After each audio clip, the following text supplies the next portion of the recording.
और इसी बीच बड़ी खबर, मुख्यमंत्री से इस्तीफे की पेशकश की है मंत्री अशोक चांद्रा ने। ये बड़ी जानकारी ट्वीट किया अशोक चांद्रा ने और सीएम से इस्तीफे की पेशकश की है। ट्विटर पर लिखा अशोक चांद्रा ने कि मुख्यमंत्री जी, मेरा आपसे व्यक्तिगत अनुरोध है कि मुझे जलालत भरे मंत्री पद से मुक्त करें। मेरे सभी विभागों का चार्ज कुलदीप रांका को दे दिया जाए, क्योंकि वैसे भी वो ही सभी विभागों के मंत्री हैं।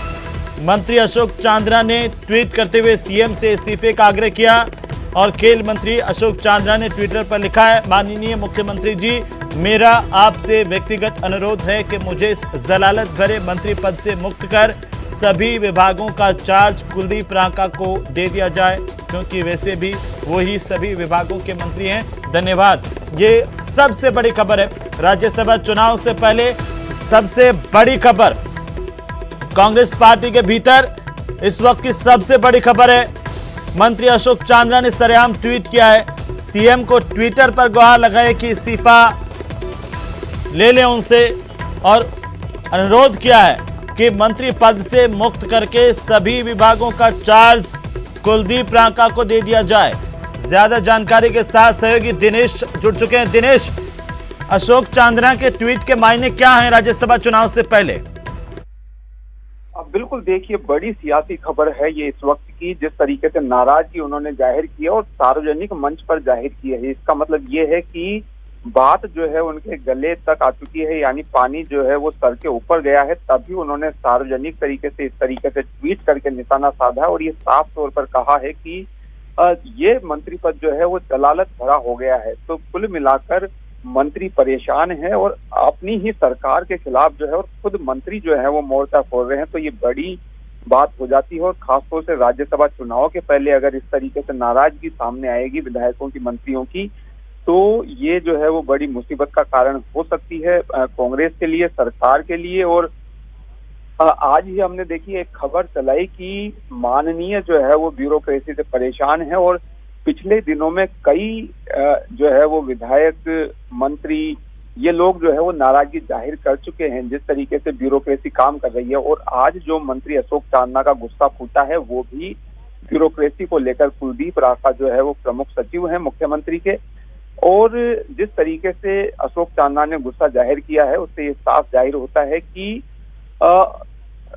उनके जो काम है वो शायद अटकाए जा रहे थे, क्योंकि जनप्रतिनिधि जो है जीत कर आते हैं, जनता उन्हें चुनकर भेजती है और कई तरह की अपेक्षाएं जनता की होती है, लेकिन काम अगर अटकते हैं तो जनप्रतिनिधियों के लिए जवाब देना मुश्किल हो जाता है जनता को, और यही गुस्सा जो है वो फूट कर बाहर आता है जनप्रतिनिधियों का। दिनेश, लगातार कांग्रेस के खेमे में देखिए जो है वो ब्यूरोक्रेसी और मंत्रियों, जनप्रतिनिधियों के बीच में ये अदावत जो है ना, और वो कोई पहली बार नहीं है। क्या ये आखिरकार दूर क्यों नहीं हो पा रही है?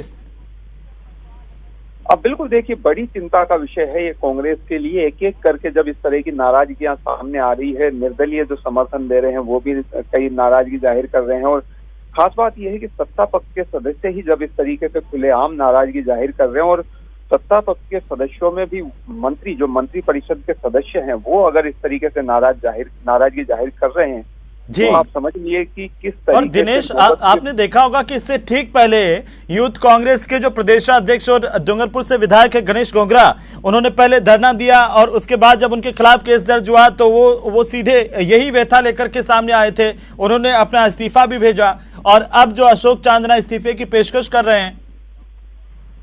बिल्कुल देखिए, एक के बाद एक लगातार इस तरह के मामले सामने आ रहे हैं। गणेश गोगरा का मामला देखा, वो अभी शांत हुआ ही नहीं कि अब अशोक चांद्रा का मामला सामने आ गया है तो परेशानी बढ़ रही है। और अशोक चांद्रा का मामला देखिए इसलिए खास हो जाता है क्योंकि अशोक चांद्रा सीएम गहलोत के भी करीबी माने जाते हैं, महत्वपूर्ण महकमे वो संभाल रहे हैं। राज्य मंत्री हालांकि है, लेकिन खेल विभाग जैसा महत्वपूर्ण महकमा है। इसके साथ ही जो है उद्यमिता कौशल नियोजन विभाग का जिम्मा उनके पास है। डीआईपीआर विभाग जो है वो संभाल रहे हैं।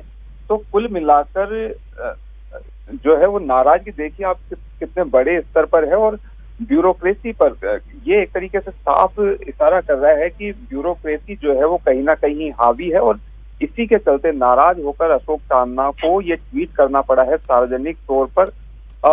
और और ट्वीट के जरिए जो है उन्होंने ये कहा, मुख्यमंत्री से गुहार भी जो है ट्वीट के जरिए लगाई है, यानी ये सीधा संदेश देने की कोशिश है और ये साफ उन्होंने किया है कि खामी उनकी नहीं है, अगर काम अटक रहे हैं अगर हम उनके ट्वीट को देखें दिनेश, तो उससे तो लगता है कि जो कुलदीप रांका है वो मंत्रियों पर भी हावी है, जनप्रतिनिधियों पर भी हावी है। बिल्कुल, देखिए दबे सुर में अब तक कई जो है वो मंत्री नेता ये बात जाहिर करते रहे हैं, लेकिन किसी ने भी अब तक खुलकर ये बात नहीं रखी थी कि इस तरीके से मुख्यमंत्री कार्यालय में ही ब्यूरोक्रेसी हावी है और डिक्टेट जो है वो वहां से किया जा रहा है। लेकिन अशोक चांदना, क्योंकि अब ऐसा लगता है कि अशोक चांदना शायद ये बात पचा नहीं पाए, पानी सिर के ऊपर से गुजर गया, ये भी हो सकता है कि उन्हें बार बार जो है वो टाला गया हो, तो काफी जलालत उन्होंने महसूस की होगी, तभी जाकर उन्होंने इस तरीके से सार्वजनिक मंच पर आकर जो है वो अपने इस्तीफे की पेशकश की। और लेकिन दिनेश, अभी कुछ दिन पहले ही तो मंथन में ये तय हुआ था कि कोई जो है अब वो सोशल मीडिया पर बाहर जाकर के अपनी बात नहीं कहें, सीधे आलाकमान तक बात कर सकते हैं, मुख्यमंत्री तक कह सकते हैं। तो आखिरकार क्या जो बातें कही गई थी वो यहाँ पर लागू नहीं हो पा रही है? क्या संगठन में अपनी बात नहीं रख पाए? क्या सीएम तक अपनी बात नहीं रख पाए चांदना, जो उनको ट्विटर का सहारा लेना पड़ा? देखिए, ये हो सकता है क्योंकि अभी अशोक चांदना से हमारी बात नहीं हुई, लेकिन ये हो सकता है कि उन्होंने पहले बात रखी हो बार बार, क्योंकि जिस तरह के शब्द उन्होंने इस्तेमाल किए हैं अशोक चांदना ने, उससे तो यही लगता है कि बार बार उन्होंने कोई बात एक प्लेटफॉर्म पर, उचित प्लेटफॉर्म पर रखी होगी और उसी के बाद इस तरह का ट्वीट। और ये साफ तौर पर उन्होंने कहा कि कुलदीप रांका जो है वो जो प्रमुख सचिव है वो ही एक तरीके से सभी विभाग चला रहे हैं, यानी कहीं ना कहीं मंत्री भी जो है वो अपने काम जो है, अपने क्षेत्र के लोगों के काम या जनता के काम जो है वो मंत्री भी नहीं करवा पा रहे हैं। तो इसे लेकर कहीं ना कहीं जो है वो नाराजगी साफ जाहिर हो रही है। और ये अशोक चांदना अकेले नहीं है, दबे सुर में कई बात ये मंत्री और कई विधायक ये बात कहते रहे हैं कि इस तरीके से जो है वो ब्यूरोक्रेसी हावी है। आज ही जो हमने खबर चलाई उसमें कई जो है वो नामों का जिक्र हमने किया। मैं आपको रोकना चाहता हूं, इस वक्त मंत्री प्रताप सिंह खाचरियावास हमारे साथ जुड़ चुके हैं। प्रताप सिंह जी, स्वागत है आपका न्यूज 18 राजस्थान पर। नमस्कार प्रताप जी, आपको क्या जानकारी इस बात की कि खेल मंत्री अशोक चांदना ने एक ट्वीट किया और उसमें गुजारिश की है कि माननीय मुख्यमंत्री जी मुझे इस मंत्री पद के जलालत भरे मंत्री पद से मुक्त कर दीजिए? नो डाउट, मैंने अभी ट्वीट देखा है और अशोक चांदना जी यंग लीडर है, उन्होंने क्यों कहा है, क्या कारण है, ये परिवार का मामला है। कई बार जब परिवार में हमारा कोई परिवार का सदस्य नाराज होता है तो ट्वीट करके अपनी नाराजगी व्यक्त करता है। ऐसे में उनकी बात को सुनना, समझना और उस समस्या का सॉल्यूशन करना हमारी जिम्मेदारी है। और अशोक चांदना एक अच्छे लीडर है, यंग लीडर है। क्या कारण है, क्यों नाराज हुए? क्योंकि मेरा ये मानना है कुलदीप रांका जी भी बहुत सॉफ्ट स्पोकन है, मैं उनको भी जानता हूँ, और अशोक जी के उनके दोनों के अक्सर क्या बात हुई है क्या नहीं हुई, फिर उन्होंने मुख्यमंत्री जी को टैग किया है जी, तो चीफ मिनिस्टर के तो वो खास हैं, तो चीफ मिनिस्टर लेकिन प्रताप सिंह जी, अभी कुछ दिन पहले ही तो ये तय हुआ था चिंतन शिविर में कि आखिरकार अपनी जो बात है वो सोशल मीडिया पर नहीं रख करके आलाकमान तक या संगठन तक या मुख्यमंत्री तक सीधे करनी चाहिए। क्या वो संवाद स्थापित नहीं हो पाया है? नो डाउट, अभी चिंतन शिविर में ये तय हुआ था कि सोशल मीडिया पे किसी भी लीडर को ट्वीट वगैरह नहीं करना है जी, पहले संगठन में बात करनी है। इसके बावजूद ये ट्वीट हुआ है, तो ये इसीलिए कह रहा हूँ परिवार का मामला है। तो क्यों हुआ है, क्या कारण रहा है, वो सुनकर समझकर सॉल्यूशन हो जाएगा। इस तरह की बातें पॉलिटिक्स में कई बार होती है जो दूर कर दी जाए।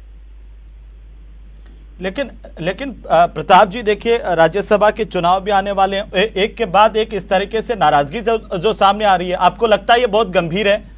इसको सीरियसली लेना चाहिए संगठन को, सरकार को? क्योंकि कुछ दिन पहले का ही तो आपको याद होगा मामला कि गणेश घोगरा ने सीधे तौर पर इस्तीफा दे दिया था, भेज दिया था। उसके बाद अभी भी लगातार वो ये ट्वीट कर रहे हैं इस तरह के। घोगरा जी से भी मेरी बात हुई थी, गणेश घोगरा जी से भी मेरी बात हुई थी, वो हमारे यंग लीडर है और उस मामले में मेरी उनसे लंबी चौड़ी बात हुई है। इसलिए ये देखिए, परिवार के मामले पॉलिटिक्स में तो इस तरह की बातें आती है।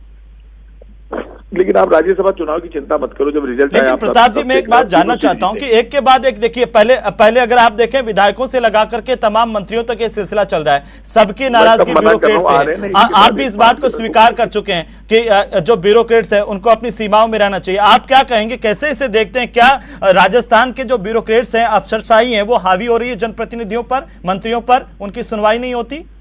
ऐसा नहीं है, सब जगह ऐसा नहीं है। यदि कहीं किसी ब्यूरोक्रेट के बारे में ऐसी बात आएगी तो सरकार उसको डील करके ठीक करेगी। जनप्रतिनिधियों का सम्मान रखना सरकार की जिम्मेदारी है, तो वो तो पूरी होगी जिम्मेदारी। वो तो डेमोक्रेसी में after all chief minister, MLA, MP जो चुने हुए प्रतिनिधि, उनका अपना एक सम्मान है, वो सुरक्षित रहेगा। जी, लेकिन आप देखिए ना उनके ट्वीट को, उन्होंने साफ तौर पर कहा है कि ये जो पद है वो कुलदीप रांका को दे दीजिए क्योंकि वही सभी विभागों के मंत्री है। तो ये तो आपके सामने भी चीजें आई होंगी ना प्रताप जी? नो डाउट, मैंने उनका ट्वीट देख लिया। ऐसा कभी होता है कि सारे विभागों के मंत्री रांका जी? ऐसा नहीं है। मैं भी तो मिनिस्टर हूँ जिससे आप बात कर रहे हो। तो आपको लगता है कि ऐसा नहीं है? सबकी चलती है मंत्रियों की? अरे क्या बात कर रहे हो, क्यों नहीं चल रही मंत्रियों की? ये तो आपने भी एक जगह कहा था कि अफसरशाही जो है उसको लगाम में रहने की जरूरत है प्रताप जी। मेरे तो लगाम में ही रहते हैं सारे। मैंने ये कहा तब जब हमारे कोई ऑफिसर, कोई एमएलए कहते हैं जी, तो ये तो मेरी आदत है कहने की कि ब्यूरोक्रेट्स को ध्यान रखना चाहिए। इससे पहले देखिए दिव्या मदेरणा ने भरे सदन में कहा कि रबर स्टैंप है मंत्री और जो अफसरशाही है वो किसी की सुनती नहीं है। दिव्या मदेरणा भी हमारी। उससे पहले गोविंद राम मेघवाल ने जब संगठन की बैठक हो रही थी उसमें भी ये सवाल उठाया था। तो ये सवाल तो बार बार आप लोगों के सामने आ रहा है। ऐसी डेमोक्रेसी में कोई जगह या कोई पार्टी है जहाँ इस तरह की बातें नहीं आती? ये सेंटर में भी आती है, स्टेट में भी आती है, हर स्टेट में आती है, हर कैबिनेट में आती है। तो ये विधायक और कार्यपालिका एक दूसरे की पूरक है।